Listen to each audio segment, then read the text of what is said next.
খুবই কম দামে 470 স্কোয়ার ফিটের নতুন 1 BHK ফ্ল্যাটেটি প্রজেক্টটি কলকাতার নর্থের দিকে শিয়ালদা মেল লাইনের সোদপুরে অবস্থিত। ফ্ল্যাটটির মধ্যে আপনারা পেয়ে যাবেন একটি লিভিং রুম, একটি রান্নাঘর, একটি টয়লেট, একটি বেডরুম সঙ্গে একটি ব্যালকনি। প্রজেক্টটি থেকে মোটর বাইকে মাত্র 5 মিনিটে সোদপুর রেলওয়ে স্টেশন পৌঁছে যাবেন।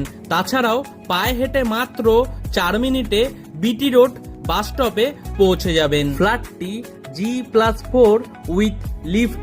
প্রজেক্টের ফার্স্ট ফ্লোর এবং 4th ফ্লোরে আপনারা পেয়ে যাবেন। প্রজেক্টটি থেকে পায়ে হেঁটে মাত্র 5 মিনিটের মধ্যেই পানিহাটি ফেরিঘাটে পৌঁছে যাবেন, যেখান থেকে ফেরি পার হয়ে কোন্নগর, হাওড়া, বর্ধমান, ব্যান্ডেল বিভিন্ন জায়গায় পৌঁছে যেতে পারবেন। ফ্ল্যাটটির টোটাল সেল প্রাইস 12,94,000।